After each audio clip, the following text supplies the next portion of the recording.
कोफम को उस लेवल तक जाना चाहिए जहाँ पे हमारे जो डाउन ट्रोडन जो पीपल्स हैं, जो मार्जिनाइज्ड जो सेक्शन ऑफ द सोसाइटी है, जो एकदम नेग्लेक्टेड है ना? वो एकदम बॉर्डर एरिया जहाँ सर पानी की इतनी दिक्कत है, भूटान वाला बॉर्डर वाला एरिया। एक भूटान को उधर जाओ तो लोग एकदम सुखी हैं और इधर जाओ तो एकदम बेचारे खाने की भी दिक्कत है। ये तो हुई एग्रीकल्चर की बात, लेकिन अब ब्रॉडर स्पेक्ट्रम में देखोगे तो जो पढ़े-लिखे जो लड़के आ रहे हैं आज के डेट में, वो इस प्रकार से आ रहे हैं कि मुझे सर एग्री स्टार्टअप करना है। एक स्टार्टअप बड़ा वर्ड जो है ना, ये बड़ा ही इंटरेस्टिंग हो गया है। 3 प्रकार के ड्रिंक हम लोग लॉन्च किया और इसको आईआईटी खड़गपुर जो है आपका, जो हमारे नॉर्थ इंडिया यहाँ पे वेस्ट बंगाल के लिए एग्रीकल्चर एंड फूड प्रोसेसिंग में वो वही जो है स्टार्टअप को फंडिंग करती है, यानी इंक्यूबेट करती है। तो हमारे नॉर्थ बंगाल से लास्ट ईयर 3 लड़के हुए थे सिलेक्ट, जिनको फंडिंग मिली, इंक्यूबेशन हुआ। और इस बार हम लोगों ने तकरीबन 10 लड़के जो हैं पढ़े लिखे, वो इंक्यूबेट माने ज्वाइन आईआईटी खड़गपुर में इंक्यूबेट होने जा रहे हैं। नमस्ते। एग्रीकल्चर में जो भी इंटरेस्ट रखते हैं, टेडवाइजर टॉक्स का आज का एपिसोड आपके लिए बहुत खास होने वाला है, क्योंकि आज का हमारा जो गेस्ट है, वो नॉर्थ बंगाल का एग्रीकल्चर को एक नया दिशा दिखाया है। चाहे वो एग्जिस्टिंग फार्मर हो या चाहे वो यंग जनरेशन हो, सबको मोटिवेट कर रहे हैं नॉर्थ बंगाल में एग्रीकल्चर में जो सबके चहीते पांडे सर, हमारे प्रिय मिस्टर अमरेंद्र पांडे हैं आज का टेडवाइजर टॉक्स का विशेष अतिथि। पांडे सर, आपको बहुत-बहुत वेलकम करते हैं हमारा ये जो कार्यक्रम है टेडवाइजर टॉक्स में। Thank you so much, thank you so much. तो सबसे पहले हमारा आज का प्रोग्राम में सबसे पहले हम लोग जो डिस्कस करना चाहेंगे सर कि अभी जो सबसे बड़ा हॉट टॉपिक है आपको लेके कि नॉर्थ बंगाल में आपने सैफरन सक्सेसफुली किया है, मतलब सैफरन का खेती आपने सक्सेसफुली किया है। तो ये कैसे आपके दिमाग में आया और ये एंटायर प्रोसेस अगर हमारे साथ शेयर करेंगे तो? सैफ़रन कोरोना के बाद से ही शुरू हुआ था दिमाग में कि और ऑलरेडी इंडिया में काम चल रहा था ये सैफ़रन के ऊपर में। बहुत सारे सोशल मीडिया पे देखेंगे कि दिल्ली, हरियाणा वगैरह में लोगों ने सैफ़रन को इंडोर में माने घर के अंदर में करके काफ़ी अच्छे सफलता पाए थे। तो उसी समय से मेरे में था कि हम कि नॉर्थ बंगाल में वो चीज़ को सक्सेस को हम लोग करें, करके दिखाएँ। तो देखिए, एक हमारा एक जैसे कि गवर्नमेंट इंस्टीट्यूशन है, तो बहुत सारे उसमें अब जो आप चाहो वो सारी चीज़ें पॉसिबल नहीं है, ठीक है? जो आप स्पेशली आप करना चाहो। तो लेकिन हमेशा हर एक साल कुछ ना कुछ प्रॉब्लम आ जाती थी, माने रुकावटें आ जाती थी, जिससे स 1-2 सालों में सफलता नहीं मिली। लेकिन इस साल अ क्या बोलेंगे माने भगवान का भी साथ रहा और अपनी तरफ से भी पूरी 100% हम लोगों ने पूरी टीम ने कोफार्म की टीम ने हम लोगों ने दी और बड़ा इंटरेस्टिंगली दुर्गा पूजा, काली पूजा जो भी पूजा छठ पूजा जो रहा उस दौरान माने ठीक डेट वाइज दुर्गा पूजा में पहली सफलता मिली एक फ्लावर के रूप में, फिर काली पूजा जब आया बहुत सारे ब्लूमिंग मिले और छठ पूजा जो है ये सारी मतलब सक्सेस एकदम बड़े रूप में दिखी। और तो ये मैं बोलूँगा एक कुफम टीम की तो मेहनत है ही है, हम लोगों ने इस बार और दूसरी जो है कि ये गॉड लक रहा, भगवान ने साथ दिया। भगवान ने कहीं न कहीं हाँ, भगवान ने देखा कि लगा हुआ है कि कुछ चलो कुछ दे दिया जाए, मैं माँगता था ये तो चीज़। ये प्रोसेस को क्या बोलते हैं? हम लोग जो इंडोर में जिस तरह से आपने जी, जी। किया है इस प्रोसेस को मैं क्या आपको बोलते बताना चाहूँगा सर ये एरोपोनिक विधि है, ठीक है? आपने सुना होगा कि हाइड्रोपोनिक पानी के मीडियम के रूप में पानी को मीडियम को लेके अगर आप फार्मिंग करें तो वो हाइड्रोपोनिक हो गया और इसमें सैफ़रन के बल्ब को कश्मीर से मँगाया जाता है। कश्मीर में जहाँ पे पारंपरिक तौर पे होती है खेती, तो हम लोगों ने वहाँ से बल्ब मँगाया और सैफ़रन को जो पर्टिकुलर जो टाइम वो टेम्परेचर और ह्यूमिडिटी जो चाहिए होता है, वो हम लोगों ने हूबहू देने की कोशिश की। जैसे जब फ्लावर बल्ब का जो जब स्प्राउटिंग होता है, तो उस समय 26 डिग्री सेल्सियस टेम्परेचर चाहिए होता है, ताकि वो स्प्राउट चालू हो, ठीक है? और जब जनरेटिव फ़ेज़ आता है, यानी कि फूल फूटने का जब समय आता है, तब उसको आपको 20 से नीचे यानी कि 17 टू 18 टेम्परेचर चाहिए होता है, तब जाके फूल फूटता है, ओके? तो ठीक हम लोगों ने वही चीज़ों को ध्यान में रख के किया और जो ह्यूमिडिटी था, ह्यूमिडिटी आपको 80-85% चाहिए फ्लावरिंग के, जो कि ह्यूमिडिफायर से हम लोगों ने अचीव किया। और एसी वगैरह इस बार सही था, तो एसी से ही हम लोगों ने वो टेम्परेचर को मेंटेन किया, ह्यूमिडिटी को बढ़ा के, ठीक है, 85 करके, और टेम्परेचर डाउन चला गया, ठीक है। तो उसी से और इसमें मीडिया में जैसे एक होता है ना कि मिट्टी देना पड़ेगा या कुछ, तो वैसा कुछ नहीं देना पड़ता है। फ्लैट आपका वुडन फ्लैट होगा, ओके, और just keep the bulb on this, no soil, no soil, no water. No water, nothing, वो एयर में सस्पेंडेड ही रहेगा, समझ लो। चीज़ एरोपोनिक बोला जाता इंटरेस्टिंग है। है। एंड द न्यूट्रिशन जो उसको चाहिए फ्लावर ब्लूम होने के लिए सैफरन को, वो हम लोग ह्यूमिडिफायर के माध्यम से देते हैं, माने हवा में ही, ओके, हवा में उसका जो न्यूट्रिशन है वो हवा से ले। हवा में ही स्प्रे कर देते हैं। ओके। तो उसका जो वो रूट है या जो भी बोले, वो वहीं से वो ले लेता है और तब जाके फ्लावर ब्लूम करता है। नेचुरली जो सैफरन ग्रो करता है वो अपना जो न्यूट्रिशन है वो तो मिट्टी से ले, मिट्टी से लेता है। बट आपने एक ऐसा एनवायरनमेंट क्रिएट किया जहाँ पे वो हवा से अपना न्यूट्रिशन हाँ, ले। आप बिल्कुल आप बोल सकते हैं आर्टिफिशियली और ऑटोमेटिक कंट्रोल्ड हम लोग क्लाइमेट में ये चीज़ें किया है। तो इसका फ्यूचर क्या है सिलीगुड़ी में, जो आपने सैफरन यहाँ पे सक्सेसफुली ब्लूम किया है, इसका फ्यूचर क्या है? फ्यूचर ये है कि देखिए बहुत सारे यंगस्टर्स हैं और जो कि कैपिटलिस्ट भी हैं और सक्षम हैं, तो बहुत सारे मेरे को तकरीबन जो लड़के आते हैं ना पढ़े लिखे, जो बाहर से आईआईटी चाहे एमबीए करके जो बच्चे आते हैं, दो सब्जेक्ट को लेके ज़्यादा आते हैं कि सर हाइड्रोपोनिक करना है, हाइड्रोपोनिक खेती, दूसरा ये तो सर सैफरन करना है इंडोर में, माने घर के अंदर में, एंड तीसरा जो है माइक्रोग्रीन करना है। तो ये 3 हमारे पास बहुत आते हैं। तो मैं उनको यही पहले से तो सलाह नहीं देते थे, लेकिन अब जो है बहुत सारे ये वीडियो जब पब्लिश हुआ, चाहिए सफलता जब मिली, उसके बाद बहुत सारे लोग अभी सैफ़रन की खेती में शुरू कर रहे हैं। तो मैं मान लीजिए कि मैं एक यंगस्टर हूँ और मैं स्टार्ट करना चाहता हूँ, तो मेरे लिए बेसिक रिक्वायरमेंट्स क्या रहेगा कि मेरे पास अगर इतना रिसोर्स है, तो मैं सैफरन स्टार्ट कर सकता हूँ? सैफ़रन एक तो आप इसको देखेंगे कि एक बहुत कॉस्टली है, ये बच्चों के दिमाग में रहता है, तो एक 2-2.5 लाख रुपए महँगा है। तो अगर मान लीजिए कि 2-4 किलो भी अगर हो गया, 4 किलो भी, तो 10 लाख रुपया एकदम भी आ जाएगा। अब within a very short span of time. लेकिन जब बल्ब आप मँगाते हैं अक्टूबर महीने में और आपको नवंबर एंड तक आपको रिज़ल्ट मिल जाता है, फ्लावर मिल जाता है। फ्लावर फूटने के उसी में जो 3 स्टिग्मा है वो आप हार्वेस्ट करते हैं और आपको फिर उसके बाद इनकम आती है वो। तो इसीलिए सैफ़रन इतना पॉपुलर हो गया। लेकिन मैं जो दूसरी बात बोलना चाहूँगा कि ये ज़रूरी नहीं है कि ये बहुत ज़्यादा एक प्रॉफ़िटेबल क्रॉप होगा। सर। मैं हठात करके यंगस्टर्स को सलाह दूँगा कि इंडोर सैफ्रन फार्मिंग में नहीं जाना चाहिए। ग्लैमर देख के कि हाँ, ये बहुत पैसा है और चाहे कर लेंगे तो बहुत सारा धीरे-धीरे बढ़ना चाहिए। मतलब हठात ये करके जब हम लोग देख रहे हैं सोशल मीडिया में, तब लग रहा है कि हाँ, इसमें तो बहुत इनकम है, हुँ, बट इनिशियली अगर मैं स्टार्ट कर रहा हूँ तो ये मेरे लिए नहीं है, हाँ, राइट? ये मेरे लिए नहीं है, मेरे को और एक्सपीरियंस लेना पड़ेगा। जी। और क्या-क्या है जो आपको लगता है कि ये गैदर करने के बाद यूज़। क्योंकि सर मैं इसलिए बोलना चाह रहा हूँ अभिजीत जी, देखिए कि एक सैफ़रन बल्ब से मान लीजिए कि आपको 3 फ्लावर आ जाए और 1 फ्लावर पे स्टिग्मा आ जाए। आप ये सोचिए कि 70,000 फ्लावर जब आप हार्वेस्ट करेंगे, तब जाके आपको 1 1 किलो किलो मिलेगा। तो 1 किलो कितना में बिका और 1 किलो बेचने में भी तो हालत ख़राब हो जाएगी, ठीक है? 2 ढाई लाख रुपए तो जाएगा नहीं।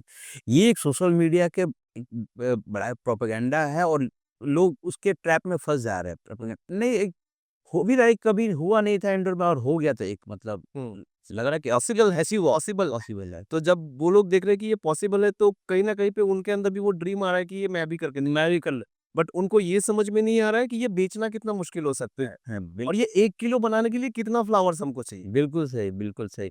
खाली आपको फ्लावर फूट गया और वो हो जाए वो नहीं, आपको इसको कमर्शियल वैल्यू कितनी आ सकती है, ये सब देखना ज़रूरी है। तो मैं किसी भी को नहीं बोल अभी सलाह देता हूँ कि आप हठत करके मतलब इनिशियल स्टेज में अगर कोई है तो ये उनके लिए नहीं है। नहीं है। बट ये मानना ही पड़ेगा कि सिलीगुड़ी या नॉर्थ बंगाल के लिए आपके हाथों से ये बहुत बड़ी सफलता है कि सिलीगुड़ी में हम लोग एरोपोनिक सिस्टम से सैफरन का सक्सेसफुल ब्लूमिंग हम लोग कर पाए हैं। तो ये हमारे लिए बहुत बड़ी बात है सर। आप एक नज़र से देखा जाए तो आप सिलीगुड़ी के लिए एक गर्व हो कि आपको आपको दिखा के हम लोग बोल सकते हैं कि एग्रीकल्चर का अगर कोई फेस है नॉर्थ बंगाल में तो वो पांडे सर है। देखिए, उसके पीछे कारण ये था कि सैफ़रन हम मेरे जो दिमाग में रहता है, मैं वो चीज़ बता रहा हूँ। मेरे दिमाग में ये रहता है कि हमारा जो नॉर्थ बंगाल है, एग्रीकल्चर के क्षेत्र में एटलीस्ट पीछे ना रहे कहीं से, किसी राज्य से। हम ये ना बोल पाएँ कि हमारे यहाँ ये चीज़ नहीं होती है। मेरे दिमाग में यही रहता है कि हम जो भी नई टेक्नोलॉजी है, चाहे जो भी नई क्रॉप है, जो करके हमारे किसान अग्रणी पंक्ति में रहेंगे, अगली पंक्ति में, है ना? टॉप पोज़ीशन में। वो ये ना कि हमारे ये चीज़ें या ये चीज़ नहीं है, ये टेक्नोलॉजी हमारे पास नहीं है, तो हम नहीं कर पा रहे हैं। इसीलिए मैं इस पे ज़्यादा जोर दे रहा था। मुझे पूरा विश्वास था कि सैफ़्रन इंडोर में सोशल मीडिया में था, तो मैंने वो कर दिया कि मैं भाई इसको करना ही है, क्योंकि बाकी जब स्टेट्स कर रहे हैं, बाकी जब लोग कर रहे हैं, तो हम क्यों पीछे रहें? तो ये क्यों नॉर्थ बंगाल में नहीं हो पाया? तो इसलिए मैंने ये किया है, ठीक है? सेकेंडली, और इस करने के दौरान ऐसा नहीं कि आज ये मेरे 2-3 सालों से हम पहाड़ में भी किए थे। कालिम्पोंग में किया, तो कालिम्पोंग में भी सक्सेसफुल रहा लास्ट ईयर, ओपन फील्ड में, नेचुरल कंडीशन, नेचुरली। और ये तो आर्टिफिशियली है इंडोर वाला। तो नेचुरली में जब किया, तो देखिए, हमारे पास कालिम्पोंग और हमारे पास कर्सियंग, एक वहाँ पे डेलो वाला इलाका कालिम्पोंग का, और कर्सियंग से ऊपर आप जाएँगे तो एक जगह है, वो एकदम सूटेबल है अपना सैफ़्रन कल्टीवेशन के लिए। वहाँ 16-17 टेम्परेचर आपको नवंबर-दिसंबर हाँ, मिल जाएगा। तो मैं आज भी बोलता हूँ कि अगर गवर्नमेंट, सरकार की नीति एक दूरदृष्टि वाली अगर हो, अगर वो सच में अगर चाह रही है कि पहाड़ का आर्थिक उन्नयन हो और किसान वहाँ के खुशहाल बने, तो लॉन्ग टर्म प्लान के साथ सैफ़्रन को इंट्रोड्यूस किया जा सकता है। प्रॉब्लम कहाँ आती है, कुछ किसान कर रहे हैं, अपने हाथ-पैर मार रहे हैं अपने लेवल पे, पर्सनल लेवल पे। लेकिन मान लीजिए हम लोग एफपीसी बना रहे हैं पहाड़ में, फार्मर प्रोड्यूसर कंपनी बना रहे हैं, सेल्फ हेल्प ग्रुप महिलाएँ हैं, कोऑपरेटिव्स हैं, उनको किसी 1-2 को ट्रेनिंग दे के, एक्सपोज़र विज़िट पे भेज के कश्मीर में, पंपोर में जाके, उन किसानों को अगर इनिशियल तौर पे, क्योंकि यहाँ पे सिर्फ़ आपको बल्ब का ही इन्वेस्टमेंट करना है। एक ट्रेनिंग देना है किसानों को, तालीम देना है, और दूसरा उनको बल्ब मुहैया कराना है। बल्ब इनिशियली एक फार्मर के लिए हो सकता है कि थोड़ा-सा कॉस्टली पड़े, मुश्किल हो, लेकिन अगर सरकार किसानों को इतना पैसा बोलती है कि खर्च कर रहे हैं, तो क्या उनको हम लोग बल्ब एक वन टाइम, एक ही टाइम तो देना है, बार-बार आपको देना नहीं, तो दे कैन रीजनरेट, मल्टीप्लाई खुद ही हो जाता। तो वन टाइम अगर आप गवर्नमेंट से ये गुज़ारिश मैं करूँगा आपकी सपोर्ट करके कि अगर बल्ब दे दिया जाए, तो मुझे पूरा विश्वास है कि लॉन्ग टर्म में एक गेम चेंजर साबित हो सकता है पहाड़ के किसानों के लिए ये सैफ़्रन कल्टीवेशन। क्योंकि वहाँ का जो एनवायरनमेंट है, वो काफ़ी हद तक जहाँ पे सैफ़्रन कश्मीर में नेचुरली हो रहा है, उसके साथ आपके हिसाब से उसके साथ मैच कर रहा है। बहुत ही, और हुआ है ऐसा। ये हम लोगों ने, ऐसा नहीं कि नहीं हुआ, कभी डाउट है। ये हम लोगों ने करके दिखाया है। हमारे 2 किसान जो है, महेंद्र छेत्री जी और एक एक और अभी इसी साल, इसी 10 दिसंबर में फ्लावरिंग करके दिखाया उन्होंने। तो पॉसिबल है ये चीज़ें। लेकिन मैंने वही जो बोला आपको, इनिशियली गवर्नमेंट का सपोर्ट इसमें चाहिए, एक तो ट्रेनिंग के लिए, दूसरा इनिशियल बल्ब। जो बल्ब्स हैं, वो किसानों को देने के लिए। तो ये सपोर्ट अगर मिलता है, तो नॉर्थ बंगाल में भी ये पॉसिबल है। हाँ। मैं रिक्वेस्ट करूँगा ये वीडियो के थ्रू से, अगर गवर्नमेंट की तरफ से कोई भी ये वीडियो देख रहे हो, तो आप सर जो बोल रहे हैं, वो समझने का कोशिश कीजिए कि दूरदृष्टि में अगर देखा जाए, long term vision. Long term में अगर देखा जाए, तो ये हमारे नॉर्थ बंगाल के लिए गेम चेंजर हो सकता है।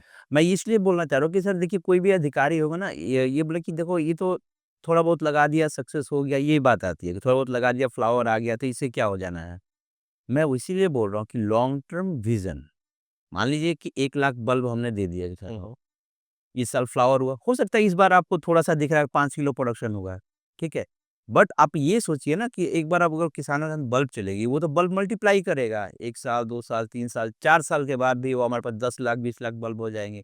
तो एक बहुत बड़ी हो सकता है कि इकोनॉमी आगे जाके हम लोग बल्ब्स भी सेल कर बल्ब भी सेल कर सकें, और केसर हमारी अपनी प्रोडक्शन, हमारी अपनी, बोल सकेंगे कि हमारा दार्जिलिंग का केसर है। राइट। जी। तो ये टूरिज़्म का भी एक पार्ट हो जाएगा उस time. And the major tourism destination हो जाएगा एकदम। बिल्कुल। सबसे ज़्यादा एक ट्यूलिप, और एक आपका ये हमारी जो प्लानिंग है पहाड़ में, एक तो सैफ़्रन हमारे लिए एग्री टूरिज़्म का एक हो सकता है। एग्री टूरिज़्म को डेवलप करने के लिए इसमें हम लोग काम कर रहे हैं। दूसरी हमारी कोशिश है पहाड़ में कि टूलिप को हम लोग एक मेजर टूरिस्ट को अट्रैक्शन करने के लिए एक हम लोग टुलिप गार्डन। बनाए, टूलिप गार्डन हम लोग बनाए, और ये इस दिशा में हम लोग काम भी शुरू कर चुके किए हुए हैं।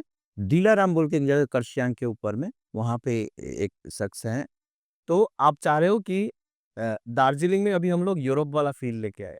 लाना ही है। देखिए, अगर हमें दार्जिलिंग को डेवलप और एक सुंदर अपने जैसे मतलब इकोनॉमिकली और टूरिज़्म को अगर हमें बूस्ट करना है, every tourism is the best way. मानते हैं इस चीज़ को? एग्री टूरिज्म में अगर हम लोग बात करें तो एग्री टूरिज्म लेके आपका कुछ प्रोजेक्ट्स में मैं डायरेक्टली आपके साथ इन्वॉल्व था। आई थिंक आपको भी याद होगा स्ट्रॉबेरी विलेज। जी। ये माटीगांव में जो पतिराम जोत है, आप मेरे को जब पहली बार फ़ोन करके बोले थे कि अभिजीत दा ये इसको स्ट्रॉबेरी विलेज करके प्रमोट करना है, आप कैसे इसमें इन्वॉल्व हो सकते हो? तो वो स्ट्रॉबेरी विलेज के बारे में थोड़ा-सा बताइए और उसका अचीवमेंट्स के बारे में भी बताइए कि आपका ये जो सोच है, इसका अचीवमेंट्स क्या-क्या हुआ था? स्ट्रॉबेरी विलेज हमेशा आप तो हमारा विज़न जानते हैं कोफम का अपना कि हमें एग्री टूरिज़्म को लेके काम करना था। तो स्ट्रॉबेरी एक क्रॉप हो गया, फसल हो गई, छोटी चीज़ हो गई, ठीक है? लेकिन स्ट्रॉबेरी विलेज एक बड़ा ब्रॉडर स्कोप हो गया, है ना? जिसमें आपका फसल तो आ ही गई, ठीक है? और ये तो फसल तो एक बाय प्रोडक्ट होता है इनकम लाने के लिए। लेकिन एज़ ए ब्रॉडर स्कोप में देखो तो आज नॉर्थ बंगाल में कोई अगर सर्च करता है वहाँ पे कि स्ट्रॉबेरी विलेज तो भाई मोतीराम जोत। इससे क्या हो गया, फ़ायदा क्या हुआ कि लोग आज जब मैं किसानों से बात करता हूँ वहाँ के, तो वो लोग बोलते हैं सर এখন तो डायरेक्ट मतलब खरीदार हमारे यहाँ आ जाते हैं। राइट। गूगल में देख के चाहे इंटरनेट पे देख के डायरेक्ट पहुँच जाते हैं और सर एक-एक कस्टमर जो है 5-5 10-10 किलो लेके जाते हैं। कोई भूटान से आता है, तो कोई कहाँ से आता है और इस प्रकार से उनकी डायरेक्ट मार्केटिंग हो रही है। फार्म टू फॉर्क या फार्म टू किचन इस कॉन्सेप्ट में चल रहा है। और हमारे किसान खुशहाल हो रहे हैं, उनके पैसे ज़्यादा आ रहे हैं उनकी जेबों में, ठीक है? तो यही कॉन्सेप्ट था और स्ट्रॉबेरी विलेज एक बहुत ही पॉपुलर डेस्टिनेशन हो चुका है। आज और जब तीसरा कोई आदमी आके मेरे को बोलता है ना कि सर आप पतिराम जोत में गए हैं वहाँ पे स्ट्रॉबेरी होता है, वहाँ पे विलेज है, स्ट्रॉबेरी वहाँ होता है। मैं तो मुझे अंदर से बहुत अच्छा फ़ील होता है ना कि अरे हमने स्टार्ट किया था वो। अब मैं वहाँ नहीं बोलता हूँ लेकिन मुझे अंदर से फ़ील और अंदर से फ़ील होता है कि कुछ कर्म तो करके गया है, चलो अच्छी बात है। सही बात है। एक हमारे लिए भी नया चीज़ है ना नॉर्थ बंगाल में जो हम लोग रहते हैं, हम हमारे लिए भी ये नया चीज़ है कि हम लोग स्ट्रॉबेरी के फार्म में जा रहे हैं, वहाँ पे स्ट्रॉबेरीज़ लगे हुए हैं पेड़ में, वहाँ से निकाल के हम लोग डायरेक्टली खरीद के ला रहे हैं। तो एक जो फ्रेश एक हम लोगों को जो स्ट्रॉबेरी मिलता है वो तो मान लीजिए 5-6 दिन बाद आता है हमारे यहाँ मार्केट पे, तो उसका जो टेस्ट है काफ़ी हद तक खराब हो जाता है। हुँ, और एक होता है कि फार्म में डायरेक्ट मिल रहा है, पेड़ से तोड़ के हम घर ला रहे हैं, उसको खा रहे हैं। मैंने देखा है उसका टेस्ट में काफ़ी अंतर होता है। अंतर होता है। काफ़ी अंतर होता है। तो ये एक हमारे लिए भी नया चीज़ है। जिस साल हम लोग स्टार्ट किए थे, मुझे याद है काफ़ी सारे यंग ब्लॉगर्स जो उनके लिए एक डेस्टिनेशन सही में। सबको ये बहुत लाइन लग चुकी थी। लाइन लग चुकी। लाइन चुकी और कोई भी ब्लॉगर है, यूट्यूबर है, मतलब वो तो इतना पॉपुलर कर दिया उस स्ट्रॉबेरी विलेज को कि आज मत पूछिए आसाम, गुवाहाटी कहाँ-कहाँ से लोग पूछते हैं। मुझे याद है, आपने बोला था कि अभिजीत दा इसका ड्रोन से एक शॉट हाँ, अरे वो तो बहुत ज़्यादा एक हम लोग गए थे ड्रोन से पूरा स्ट्रॉबेरी जो अपना विलेज बनाया है, ड्रोन से पूरा कवर करके उसको प्रमोट किए थे। तो इस तरह का एग्री टूरिज़्म जो है, हुँ। स्ट्रॉबेरी विलेज छोड़ के और क्या-क्या आपका प्लानिंग्स है और या और क्या-क्या आप कर रहे हो फिलहाल? देखिए, उत्तर बंगाल के लिए जो हमारा जो विज़न है अ, हमारे यहाँ पे स्ट्रॉबेरी तो जैसे सक्सेसफुल हो ही गई। सेकंड आपको याद होगा जिदा कि हम लोगों ने एक और शूट किया था, एक हाथी की समय याद होगा आपको आदिवासी आदिवासी ड्रैगन फ्रूट एक ट्राइबल महिला थी जो काफ़ी चाय बागान में लेबरर थी बट ड्रैगन फ्रूट ने कैसे उनकी ज़िंदगी में बदलाव लाया बिल्कुल। और आर्थिक रूप से वो संबल हो गई मतलब बिल्कुल। ठीक। तो ड्रैगन फ्रूट आज कितना एक रिवोल्यूशनरी क्रॉप के रूप में हुआ, है ना? घर-घर में लोग छतों पे ड्रैगन फ्रूट लगाने लगे और कितने एंटरप्रेन्योर्स इस ड्रैगन फ्रूट से जुड़े और आज ड्रैगन फ्रूट देखिए कि ऐसा हो गया कि सबसे ज़्यादा पॉपुलर फ्रूट हो गया है मार्केट इंडिया में अवेलेबल है। मार्केट में और पॉपुलर कितना हो गया और ये आपको याद होगा शुरुआत कोफम और से शुरू हुई थी ये कहानी बिल्कुल, हैं? बिल्कुल, बिल्कुल। 2011-12 मैंने में देखा भी था आपके वहाँ पे जायंट साइज़ का ड्रैगन फ्रूट आप लोगों ने कल्टीवेट किया था। मैं उस दिन गया था आपके वहाँ पे वो देखने के लिए कि इतना बड़ा भी ड्रैगन फ्रूट होता है। सो ये तो 2 चीज़ें सक्सेसफुल हुई हैं, कोफम की देन है। ड्रैगन फ्रूट और स्ट्रॉबेरी इसको हम लोगों ने स्टैंडर्डाइज़ करके कमर्शियली सक्सेसफुल बना के हैंडओवर कर दिए थे। अब जो हमारा जो नेक्स्ट ये टारगेट है, वो है कि नॉर्थ बंगाल को 2 फसल में एटलीस्ट एवोकाडो हुँ, हुँ। हम लोग अभी काम कर रहे हैं एवोकाडो के ऊपर में। एवोकाडो की 2-4 वैरायटी हैं जो हमारे नॉर्थ बंगाल में काफ़ी सूटेबल है और कमर्शियली वाएबल हो सकता है। ये मुझे पूरा विश्वास है कि एवोकाडो में हास वैरायटी है और एक पिंकरटन वैरायटी है, ठीक है? और इसमें हम लोगों ने ऑलरेडी काम करना शुरू कर दिया है। हमारे जितने सिलीगुड़ी आस-पास के जो हमारे एग्री एंटरप्रेन्योर्स हैं, जो आते हैं हमारे पास कि कुछ करना है सर क्या करें? तो हम उनको पूरा एवोकाडो का ही सलाह देते हैं। Avocado is a subtropical fruit, hmm. Can be easily grown in our region और वन टाइम इन्वेस्टमेंट की बात है but it's long term profit. कितना बड़ा एरिया चाहिए होता है? मान लीजिए मुझे एक एवोकाडो का फार्म करना है, तो मेरे को रिक्वायरमेंट क्या है कि कितना स्पेस चाहिए उसके लिए? एवोकाडो जैसे मान लीजिए कि कोई एक ट्री है, इट्स नॉट ए shrub जैसे आप आम लगाते हैं, कटहल लगाते हैं, वैसे ही एक ट्री होगा, हाँ, हाँ। तो 1 एकड़ में इसको 220 पेड़ लगता है, अच्छा, 1 एकड़ में, 1 एकड़ में। ठीक है? तो इसमें इन्वेस्टमेंट तो मान के चलिए कि देखिए इसमें ना वैरायटी के ऊपर में इन्वेस्टमेंट होती है। जैसे आप मैक्सिकन हाश लगाना चाहें तो थोड़ी-सी कॉस्टली पड़ती है। अगर आप इंडियन हाश लगाएँ तो थोड़ा सस्ता पड़ेगा। इज़राइली हाश है। तो अगर आप मैक्सिकन हाश पकड़ के चले तो मोर और लेस आपको 8-10 लाख के रुपए का एकड़ में इन्वेस्टमेंट आएगा। अच्छा 8-10 लाख रुपए में हमारा वहाँ पे सेटअप बन जाएगा। बन जाएगा। ये कितने साल में फिर फ्रूटिंग स्टार्ट कर देगा? एवोकाडो आपको 2 से 2.5 साल में आपको फ्रूटिंग स्टार्ट होगी। 2.5 साल में हुँ। ओनली? मैं एक चीज़ बोलना चाहूँगा कि बहुत लोगों को डाउट रहता है कि हास एवोकाडो में मेल, फीमेल या इस तरह के कोई चक्कर है। मैक्सिकन हास एक ऐसी वैरायटी है जो कि ज़्यादा वो नहीं चाहिए इसको, माने सेल्फ फर्टाइल टाइप की है, ठीक है? मेल फीमेल का चक्कर नहीं है, सेल्फ फर्टाइल है। तो आप यही लगा के हो सके जैसे होता है ना कि 2 से 3 वैरायटी लगानी पड़ेगी।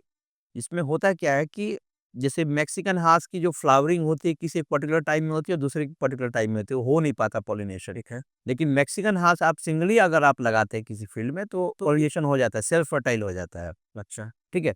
तो मैक्सिकन हास लगाने से आफ्टर 2.5 साल के बाद और ये लॉन्ग टर्म है, 30-40 साल तक आपको फ्रूटिंग देगा, अच्छा। ठीक है? और एक पेड़ आपको मान के चलिए जब फ्रूटिंग फुल स्टेज में आएगी 3-4 साल के बाद तो आपको 200 से किलो से ऊपर प्रोडक्शन देगा। एक पेड़ से? जी हाँ, और एवोकाडो का आज के रेट में अगर आप north Bengal Siliguri related market के अगर आप रेट देखें तो ₹1200 किलो है। उसका डिमांड कैसा है? मुझे आइडिया नहीं है इसीलिए। एवोकाडो देखिए ड्रैगन फ्रूट के बाद अगर कोई बहुत ज़्यादा कोई बहुत ही माने सॉट आफ्टर अगर कोई फ्रूट है जो लोग खाना पसंद करते हैं रिच एंड जो एलाइट पीपल जो है हुँ। वो आपका एवोकाडो है। It is also known as butter fruit. एकदम मक्खन जैसा है, कोई इसका टेस्ट नहीं है, ठीक है? एकदम कोई स्वाद नहीं है। लेकिन आप पहली बार खाओगे तो मैं ये भी बोल सकता हूँ, आप खा के बोलोगे कि क्या खा लिया मैंने? कोई टेस्ट नहीं है। लेकिन अगर आप एक बार मुँह में अगर आपका लग गया ना, सेकंड बार खा लोगे तो थर्ड टाइम आप माँग के खाओगे कि सर वो गज़ब का था। उसमें वैल्यू एडिशन में ज़्यादा उसका स्कोप है कि उसको फ्रूट का जो पल्प है, उससे सैंडविचेज़ चाहे दूसरी जो चीज़ें हैं सैलेड वगैरह हाँ, वो उसमें इटालियन सैलेड में यूज़ होता है। ए और खा हास एवोकाडो में पर्टिकुलरली इसका में बटर कंटेंट बहुत ज़्यादा है, इसीलिए इसका डिमांड है। अच्छा। फ्यूरेटो एक वैरायटी है और वो उसपे भी बटर कंटेंट बटर बहुत ज़्यादा इनरिच उसमें है, रिच तो बटर है उसमें 2 क्रॉप का आप बात बोल रहे थे, एक है एवोकाडो एवोकाडो। तो एवोकाडो का सर उसमें हम लोग काम चल रहा है अभी पूरे नॉर्थ बंगाल में जहाँ-जहाँ हमको लग रहा है कि उस ट्रायल भी समझिए लेकिन चल रहा है काम और आपको 2 और 3 साल बाद उसको रिज़ल्ट भी आपको देखने को मिलेगा। तो उसमें हो सकता है कि हम लोग आगे बढ़ जाएँ बाकी स्टेट से। सेकेंडली पहाड़ के लिए दूसरी जो हमारी क्रॉप हमारे जो चल रही है पाइपलाइन में वो है ब्लूबेरी की। ब्लूबेरी। ब्लूबेरी ब्लूबेरी तो एक ऐसा ही फसल है कि पहाड़ की जो आर्थिक जो तंगी है चाहे जो भी बोलें पर इसमें है कि किसान जो हमारे पलायन कर रहे हैं सबसे बड़ा मुद्दा तो पहाड़ में आज यही है कि किसान पलायन कर रहे हैं किसान जो पहले गांव में एग्रीकल्चर जो रीढ़ की हड्डी होती है किसी भी क्षेत्र का वो अगर आप मानिए किसान अगर रहे ही ना गाँव में, तो क्या स्थिति होगी? गाँव का गाँव सुन सुन पड़ जा रहा है। यंगस्टर आज पढ़ लिख के दुबई या हैदराबाद या मतलब सिटीज़ में तो किसान नहीं चाह रहा है कि मेरा बेटा किसान बने। नहीं, नहीं, बिल्कुल ये बहुत ही गलत चीज़ है और ये हमारा दुर्भाग्य है कि आज नहीं चाहता किसान हर का बेटा किसान रहे। यंगस्टर आज की डेट में गाँव में रहना नहीं चाहता है, क्योंकि आज उसको दिख नहीं रहा, लाइफ़ नहीं दिख रही है गाँव में और पैसा नहीं है, ठीक है? तो अगर आप उनको कुछ नहीं अगर कोई अच्छी फसल उनके पास नहीं अगर होगी, जहाँ वो कमा के अपने सपनों को पूरे कर सके, तो कोई क्यों रहना चाहेगा? तो गाँव के गाँव खाली हो रहे हैं और ये बहुत बहुत दुखद है। तो हम लोग यही कि पहाड़ में क्या है कि जैसे ब्लूबेरी, ब्लूबेरी एक बहुत ही ग्लैमरस क्रॉप है। एक बहुत ज़्यादा इनकम, ये कि नौकरी क्या इनकम देगा जो एक ब्लूबेरी क क्रॉप दे सकता है, ठीक है? आप ये देखिए कि 1 एकड़ में आपको बता रहा हूँ कि 1 एकड़ अगर आप ब्लूबेरी लगाते हैं, तो आप एक ब्लूबेरी का जो पेड़ है, आपको 2 किलो मिनिमम देगा, ठीक है। 1 साल में 2 किलो प्रोडक्शन देगा आफ्टर 2 टू 3 इयर्स, ठीक है? अब ब्लूबेरी का आज रेट क्या है मार्केट में? ₹2000 किलो, किलो। ₹2000 किलो। यानी कि 2 किलो हुआ तो मान लीजिए ₹1000 भी अगर रेट मिला तो 1000 इंटू 2000 माने एक पेड़ से ₹2000 ₹2000 आ रहा है। और 1 एकड़ में 3000 पौधे लगते हैं। 6 लाख रुपए तो यही पे हो गए। हाँ? 6 लाख। 2000 इंटू दो 3000 पौधे अच्छा। इंटू आप 2000, ये सर 60 लाख 60 लाख हाँ, हो गया, राइट? 6 लाख नहीं, 60 लाख हो गया। ये एकड़ में 7 लाख से है और ये फिगर करोड़ों तक जा सकती है, मान लिया अगर प्रोडक्शन बढ़ गया तो। और दूर-दूर तक यानी कि 10 साल के अंदर तक ब्लूबेरी का रेट जो है कभी भी नीचे नहीं गिरेगा। इसका कारण क्या है कि 95% जो है ब्लूबेरी इंडिया इंपोर्ट करता है फ्रॉम बाहर। Other country. अच्छा। इंडिया में मेंटेनेंस क्या चाहिए होता है? जैसे आपने प्लांट लगाने का तो बोल दिया कि 1 एकड़ में हम लोग 3000 प्लांट्स लगा सकते हैं। अभी इसका मेंटेनेंस क्या होता है सर? ब्लूबेरी में टेक्निकल है, स्किल चाहिए आपको ब्लूबेरी की खेती करने के लिए। मैं किसी भी यंगस्टर को यही सलाह दूँगा कि प्रॉपरली आप किसी के फार्म में जो ऑलरेडी सक्सेसफुल फार्म्स हैं, हमारे हिंदुस्तान में अभी हिमाचल में कुछ एंटरप्रेन्योर्स हैं, पुणे में हैं, जो कि फिर जो कर रहे हैं सक्सेसफुली, तो उनके फार्म विज़िट करें, उसकी ब्लूबेरी की जो परेशानियाँ आती हैं खेती करने, क्योंकि ब्लूबेरी देखो नाज़ुक पौधा है। अगर आपको टेक्निकल स्किल नहीं होगा, तो आप जैसे ही पौधे को लगाओगे ना, वो मर जाएगा। और दिमाग में लोगों को ये है कि ब्लूबेरी ठंडा मुल्क का चीज़ है, गर्म में नहीं होगा। तो मैं आपके माध्यम से ही आपके दर्शकों को बताना चाहूँगा कि ब्लूबेरी में अब जो नई जो वैरायटी एंटर की है इंडियन मार्केट में, वो लो चिलिंग वैरायटी है, लो चिल वैरायटी। यानी कि वो वैरायटी को फ्लावर होने के लिए बहुत ठंडा की आवश्यकता नहीं है। वो सब मने गर्म जगह में भी हो सकता है। जैसे हमारे यहाँ तो जैसे अभी मान लीजिए कि 18 होगा, 26-27 मैक्सिमम 30 तक जाता है। तो ऐसे स समशीतोष्ण वाले एरिया में भी आपको ब्लूबेरी फ्लावर हो सकता है और फ्रूटिंग भी हो सकता है। वो लेकिन वो वैरायटी चूज़ करनी पड़ेगी आपको, जानना पड़ेगा कौन-सी वैरायटी। नॉलेज होना ज़रूरी है हाँ। कि कौन-सा वैरायटी लगाना है, कौन-सा टाइम पे लगाना है, किस तरह से उसका केयर करना है ताकि वो लगाते ही मरना है। और दूसरी ये है कि सर कि आपको मीडिया सिलेक्शन, मीडिया। लोगों को ये नहीं पता कि ब्लूबेरी लगता किसमें है। कई लोग क्या करते हैं कि मिट्टी में गोबर-वोबर दे के ब्लूबेरी पे पौधे लगा देते हैं, तो वो नहीं सह पाएगा। गोबर का जो टान है उससे मर सकता है ब्लूबेरी। ब्लूबेरी को चाहिए होता है एकदम लो एसिडिक, एकदम एसिडिक चाहिए यानी कि 4.5 हाइली एसिडिक एकदम मीडिया चाहिए, सॉइल चाहिए, तब जाके वो सर्वाइव कर पाएगा। तो जैसा कि आप बोल रहे थे कि किसान का बेटा अभी किसान नहीं बनना चाह रहा है, ये एक प्रॉब्लम है। बट कहीं न कहीं पे आपका ये जो सोच है कि ये जो हमारे पास जो ये एक्सेप्शनल क्रॉप्स है, जैसे ब्लूबेरी हो गया, जैसे स्ट्रॉबेरी हो गया, ड्रैगन फ्रूट हो गया, एवोकाडो हो गया, ये सब कहीं न कहीं पे यंग जनरेशन को मोटिवेट कर रहा है कि कुछ नया करते हैं, कुछ नया करते हैं। तो ये कहीं न कहीं पे यंग जनरेशन्स को फार्मिंग में लेके आ रहे हैं। तो आज का यंग जनरेशन अगर फार्मिंग में आना चाहता है, ब्लूबेरी, एवोकाडो या स्ट्रॉबेरी, ड्रैगन फ्रूट कुछ भी लेके या सैफरन लेके, तो वो को-फार्म से या पांडे सर से कैसे जुड़ेंगे या उन पांडे सर से या को-फार्म से उनको क्या सपोर्ट मिलेगा? कोफार्म एक ऐसा सेंटर है आज के डेट में आप लोग के आशीर्वाद से बन चुका है, जो कि आज सिर्फ उत्तर बंगाल तक ही सीमित नहीं रह गया है। पूरे pan India we are working और लोग हेल्प कर, तो कोई भी शख्स बहुत ही ओपन ओपन है किसी के लिए। यहाँ कोई प्रोटोकॉल की बात नहीं है कि या कोई अपॉइंटमेंट लेके आना है, ये सब कुछ ओपन है। आप कोफम में कभी भी जो हमारा जो ड्यूटी आवर है 11 टू 5 कभी भी कोई आके डायरेक्ट मिल सकता है हम लोगों से। और हमारे यहाँ रेगुलर ट्रेनिंग चलती रहती है, अच्छा। ठीक है? स्मॉल स्मॉल बैचेज़ में कोई वो नहीं है कि पूरा बैच बनेगा तभी आपका क्लास होगा। कभी भी कोई भी आके एनरोल करके अपने सब्जेक्ट जिसके ऊपर काम करना है, उसका अपने शॉर्ट टर्म, ये नहीं कि आपको 1 साल तक आपको पढ़ना है। शॉर्ट टर्म आप ट्रेनिंग ले सकते हैं, स्किल एनहांस करके अपना आप काम में लग सकते हैं। और हैंड होल्डिंग सपोर्ट, सबसे बड़ी चीज़ जो एंटरप्रेन्योर को चाहिए होती है एग्रीकल्चर में, हैंड होल्डिंग सपोर्ट। फार्म पे कोई आके मदद करने, क्योंकि रियल टाइम तो वहीं पे होगा ना प्रॉब्लम। राइट, क्योंकि मैं बोल के सब कुछ समझा नहीं सकता हाँ, हूँ। हो सकता है कि आप एक बार अगर मेरे फार्म में विजिट करो, आप देख के ही समझ में आ जाएगा आपके एक्सपीरियंस से कि ये जो फार्म है इसमें ये चाहिए, हाँ। तो आपका ये फार्मिंग पॉसिबल है। सही बात। तो हम लोग हैंड होल्डिंग सपोर्ट भी देते हैं, किसान के खेत में भी जाते हैं, उनको कोई दिक्कत अगर आती है तो। तीसरा चीज़, एक किसान को ना आपको एक पिता जो स्नेह देता है अपने बच्चों को, वैसे ही किसान को भी जो हमारा जो लाइन है ये एग्रीकल्चर, उसमें किसान को वो वाला स्नेह आपको रखना पड़ता है। वो आपको 10 बार फ़ोन करेगा किसान।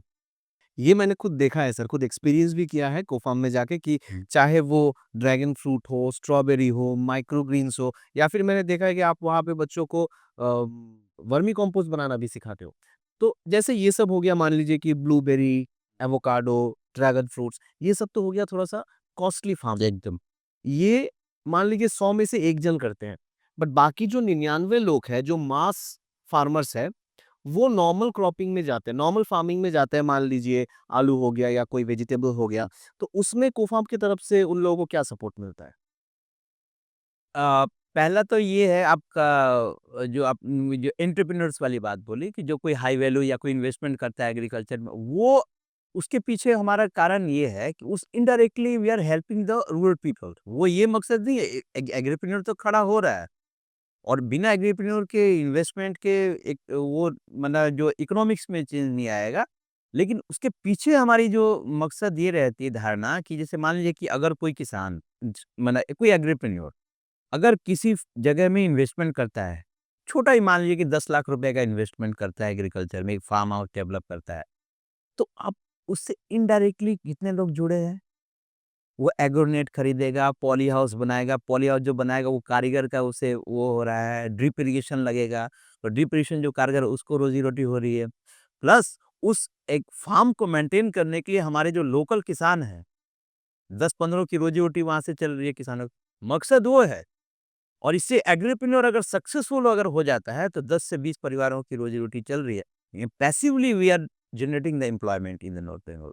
ये बड़ी सोच थी हमारी। बहुत बड़ा। सेकंड सेकंड जो था हम लोगों ने जो आपने जो मास की बात की, तो हम जब डूअर्स में गए तो वहाँ पे देखा बहुत सारे बागान जो हैं बंद पड़े हुए हैं। बहुत सारे टी गार्डन्स हैं। और मैं आपको बता नहीं सकता हूँ अभिजीत भाई कि आँखों में आँसू आ जाते हैं उनकी स्थिति देख के। ऐसे परिवार भी मिले कि खाने के नहीं हैं, ठीक है? माल न्यूट्रिशन के शिकार हैं। ये मैं किसी गवर्नमेंट या किसी की वो नहीं कर रहा हूँ, ठीक है? मैं अपनी इमोशंस को बता रहा हूँ। तो मन में देखिए कि यार कुछ इस जीवन का क्या फ़ायदा कि पढ़ लिख के जब किसी के काम में नहीं आए, कि कोफ़म को उस लेवल तक जाना चाहिए जहाँ पे हमारे जो डाउन ट्रोडन जो पीपल्स हैं, जो मार्जिनाइज्ड जो सेक्शन ऑफ द सोसाइटी है, जो एकदम नेग्लेक्टेड है ना? वो एकदम बॉर्डर एरिया जहाँ सर पानी की इतनी दिक्कत है, भूटान वाला बॉर्डर वाला एरिया को। एक भूटान को उधर जाओ तो लोग एकदम सुखी हैं और इधर जाओ तो एकदम बेचारे खाने की भी दिक्कत है। तो मुझे उस एरिया में जाके मुझे जाने का सौभाग्य मिला, तो मुझे लगा कि वर्मी कंपोस्ट जो अभी आपने ज़िक्र किया, तो वर्मी कंपोस्ट एक टेक्नोलॉज़ी है कि जिससे उन लोगों की लाइफ़ को मैं कुछ हद तक चेंज कर पाऊँगा, वैसा मन में लगा। तो वहाँ की कोऑपरेटिव सोसाइटी थी, 2-4 कोऑपरेटिव सोसाइटी, हर एक बगान की अपनी-अपनी कोऑपरेटिव सोसाइटी, डूअर्स कोऑपरेटिव बोल के। तो उन लोगों को हम लोगों ने वर्मी कंपोस्टिंग का प्रशिक्षण दिया, सिर्फ़ प्रशिक्षण ही नहीं, फिर उन लोगों ने लोन-वोन गवर्नमेंट से मिला और फिर हम लोगों ने जो सबसे बड़ी चीज़ की प्रशिक्षण के साथ कि उनको हम लोगों ने मार्केटिंग में सपोर्ट किया। हैंड होल्डिंग तो दिया ही और उसके बाद उन लोग को माल को सिलीगुड़ी में चाहे इधर जो मार्केट प्रोवाइड करना वर्मी कंपोस्ट का वो भी हम लोगों ने किया और डायरेक्ट जो बेनिफिट है उनके अकाउंट में, उनके हाथों में पैसा देना। ये मुझे लगता है कि ये जो काम हुआ है कुफम की तरफ से ये एक अच्छा काम हुआ है जिसको हम लोग मास को हम लोगों ने बेनिफिट दिया है। बिल्कुल। तो ये जो आपका एक पैशन है, मैं बराबर देखते आया हूँ कि एग्रीकल्चर को लेके या रूरल पीपल को हेल्प करने को लेके ये आपके अंदर जो पैशन है, ये थोड़ा ऑफ टॉपिक क्वेश्चन हो जाएगा। अभी तक हमने एग्रीकल्चर बिजनेस की बात कर रहे थे, अभी थोड़ा सा पर्सनल बात करेंगे। इतना पैशन सर कहाँ से आता है आपके अंदर? ये पैशन आता है ये जब जब आपके पास जब लोग आते हैं ना, उन आँखों में आशाएँ आशाएँ को लेके हमारे पास तो वही लोग आते हैं जो ऊपर उठना चाहते हैं, ठीक है? पैसे वाले भी लोग आते हैं जो ऑलरेडी मल्टी मिलियनेयर हैं, ऐसे भी हमारे पास लोग आते हैं, ठीक है? तो जब वो देखते हैं जब मल्टी मिलियनेयर आते हैं, उनको भी एग्रीकल्चर में इंटरेस्ट है, ऑर्गेनिक खाना है, साग-सब्जी, ठीक है? और जब एक आम एक एक युवक आता है तो वो आता है कि एक आशा के साथ कि हमें कुछ एक लाइन मिल जाएगी। क्योंकि इस वजह जो बेरोज़गारी और जो पैसा नहीं होता हाथ में वो बहुत खराब खराब क्या बोलेंगे वो समय बहुत खराब होता है।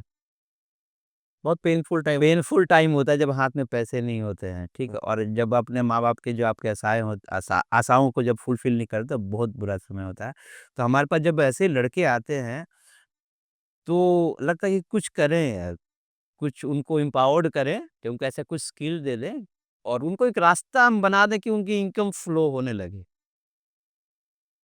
तो वही जो उनके आँखों में जो हाँ, आशा दिखता है, तो उसको मैं फुलफ़िल करूँगा ही, उसके लिए फिर चाहे मुझे पैदल चलना पड़े चलेंगे कहीं भी जाना पड़े चलते हैं और उसके लिए कोई फिर हम वो नहीं देखते हैं कि हाँ, मैंने देखा है आपको, आप खुद अपना कहीं भी चले गए वो फील्ड में जाके, फार्म में जाके आप खुद काम कर रहे हो, उनको सिखाने के हाँ, लिए कि देखो ये ऐसे करो। कुछ वो मन में वो नहीं रहता कि हम क्या हैं, ठीक है? हम एकदम उनको हेल्प करने के लिए मेरी कोशिश है कि हम ज़्यादा से ज़्यादा हम लोग यहाँ से नॉर्थ बंगाल से युवाओं को एक एक वर्कफ़ोर्स तैयार करके उनको बिल्कुल, सब तो ये रहेगा नॉट ओनली दैट कि आपके थ्रू से वो लोग एनकरेजमेंट मिले उनको और वो लोग अपना कुछ करें।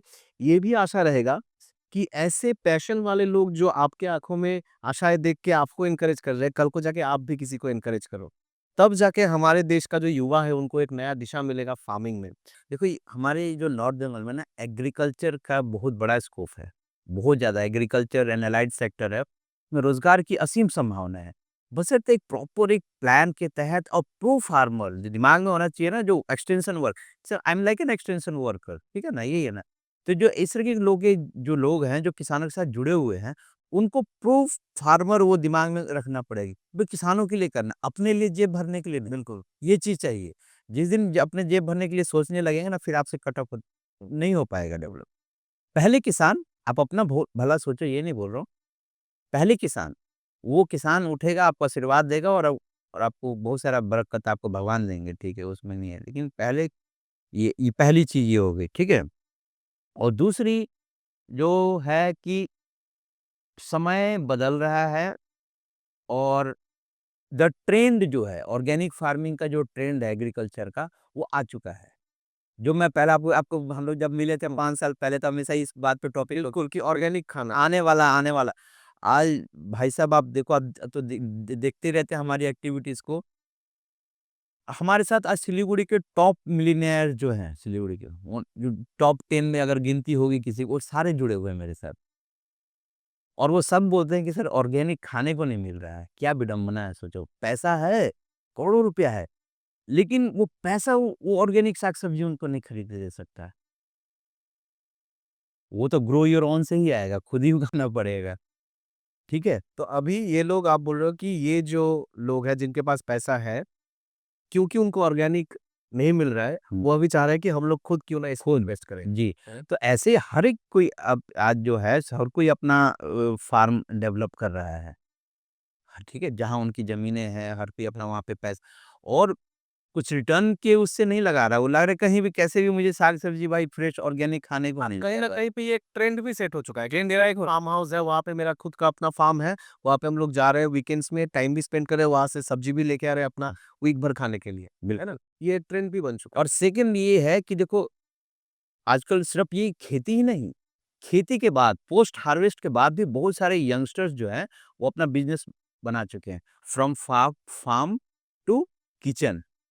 इसमें बहुत सारे 3-4 कंपनियाँ तो मैंने ही सेट की हैं कि जो किसानों से पूरा नेटवर्क तैयार करके किसानों से प्रोडक्ट लेके और डायरेक्ट डिलीवरी करते हैं और अपना ये सर्विस दे रहे हैं। सर्विस का अपना वो पैसा बना रहे हैं।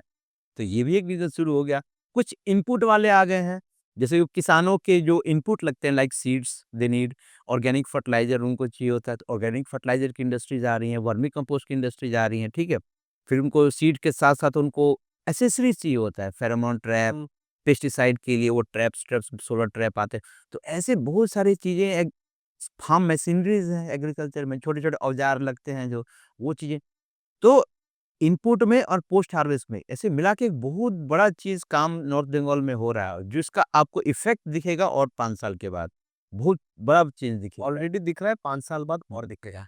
ये तो हुई एग्रीकल्चर की बात, लेकिन अब ब्रॉडर स्पेक्ट्रम में देखोगे, तो जो पढ़े-लिखे जो लड़के आ रहे हैं आज के डेट में, वो इस प्रकार से आ रहे हैं कि मुझे सर एग्री स्टार्टअप करना है। एक स्टार्टअप बड़ा वर्ड जो है ना, ये बड़ा इंटरेस्टिंग हो गया है कि फार्मर नहीं, स्टार्टअप। तो स्टार्टअप वर्ड ठीक लगता है। तो अभी जितने लड़के आ रहे हैं कि सर मुझे स्टार्टअप करना है एग्री एंड एलाइड सेक्टर से, एग्री या फूड प्रोसेसिंग, ठीक है? तो इसमें बहुत बड़ा आज के डेट में स्कोप है, एग्री एंड फूड प्रोसेसिंग है। मिलेट्स का फूड प्रोसेसिंग हो रहा है, अब मशरूम का देखिए कितना सारा प्रोसेसिंग बिल्कुल है, स्कोप है। तो फिर आपका हर ये जो हम लोग चाय पीते हैं, ये एक हम लोग पीते हैं ग्रीन टी बोल के। हम लोगों ने 3-4 ऐसे हर्बल ड्रिंक बनाए हैं, लाइक एक रोज़ेला का रेड ड्रिंक, उसमें हमारे लड़के काम कर रहे हैं स्टार्टअप लेके। दूसरा हमने ब्लू पीटी, आप लोग जो अपराजिता बोलते हैं, ब्लू वाला, मैंने वो ट्राई ट्राई किया ना, तो उससे एक चाय बोल के उसको भी एक स्टार्टअप शुरू कर दिया है, और ऐसे ही एक हर्बल ड्रिंक है, वो भी 3 प्रकार के ड्रिंक हम लोग लॉन्च किया, और इसको आईआईटी खड़गपुर जो है आपका, जो हमारे नॉर्थ इंडिया यहाँ पे वेस्ट बंगाल के लिए एग्रीकल्चर एंड फूड प्रोसेसिंग में वो वही जो है स्टार्टअप को फंडिंग करती है, यानी इंक्यूबेट करती है। तो हमारे नॉर्थ बंगाल से लास्ट ईयर 3 लड़के हुए थे सिलेक्ट, जिनको फंडिंग मिली, इंक्यूबेशन हुआ। और इस बार हम लोगों ने तकरीबन 10 लड़के जो हैं पढ़े-लिखे, वो इंक्यूबेट माने जॉइन आईआईटी खड़गपुर में इंक्यूबेट होने जा रहे हैं। ओके। तो ये बहुत बड़ी उपलब्धता है कोफम की, कोफम ने इतना दिया है। हमारी कोशिश यही रहेगी कि हम लोग आने वाले दिनों में more than 100 successful agri startups हम लोग दें, तो ये बहुत बड़ा इसका इफ़ेक्ट पड़ेगा, ठीक है? तो एक तो आप रूरल पीपल को हेल्प कर रहे हो कि उनका इनकम जनरेट हो हुँ। सके। एक तो आप यंग जनरेशन जो फार्मिंग शहरी में आना चाह रहे हो, बिल्कुल। उनको हेल्प कर रहे हो। एक तो आप जो फार्मिंग रिलेटेड जो इनपुट बिज़नेस है, उनको भी आप हेल्प कर रहे हो। एक तो जो यंग जनरेशन एग्री स्टार्टअप करना चाह रहे हैं, उनको भी हेल्प कर रहे हो। बहुत बड़ा बात है सर ये हमारे लिए कि आज नॉर्थ बंगाल का एक ऐसे हस्ती के साथ हम लोग बैठे हैं, एक ऐसे हस्ती के साथ टेडवाइज़र टॉक्स का ये एपिसोड शूट हो रहा है, जो एग्रीकल्चर में एक रिवॉल्यूशन लाने का कोशिश कर रहा है और काफ़ी हद तक आप ला भी चुके हो। आ गया है। काफ़ी हद तक आप बहुत ला भी चुके हो क्योंकि मैं आपके साथ 5 साल से जुड़ा हूँ मेरे ख्याल से या उससे थोड़ा ज़्यादा होगा। 5 साल में मैंने काफ़ी हद तक रिवॉल्यूशन आपके आपने बहुत क्रेज़ देखा है मेरे को बहुत उसका। क्लोज़ली आपके साथ देखा है और मैंने देखा है कि कितना प्यार से जैसा आप बोल रहे थे ना कि किसान को अपने बच्चे के जैसा सोचना है। ये मैंने देखा है आपको करते हुए कि किसान अपना प्रॉब्लम लेके आ रहा है तो किस तरह से अपने हैंड्स ऑन एक्सपीरियंस से उनको सिखा रहे हो कि देखो ये ऐसे नहीं ऐसे करना होता है।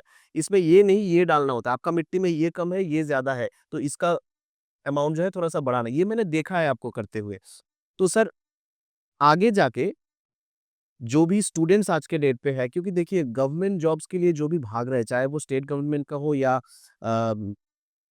या हमारे सेंट्रल गवर्नमेंट का हो, गवर्नमेंट जॉब के पीछे जो भी भाग रहे हैं सबके मन में एक ही सवाल है कि जॉब का अवेलेबिलिटी जो है बहुत कम है। जितना होना चाहिए उसके हिसाब से हमारे देश में बहुत कम है। तो उस जगह पे आके अगर आपके लिए आपको मैं बोलूँ कि आप यंग जनरेशन को कुछ टिप दीजिए जिससे उनको ये आइडिया मिले कि सिर्फ गवर्नमेंट जॉब के पीछे भागना ही हमारा काम नहीं है। उसको छोड़ के अगर हम एग्री बिज़नेस में या एग्री स्टार्टअप में आना चाहें, तो हमारे लिए बहुत सारे दरवाज़े खुले हुए हैं। तो उनके लिए आप अगर कुछ टिप्स देंगे, तो वो टिप्स देके आज का प्रोग्राम हम एंड की तरफ लेके जाएँगे सर।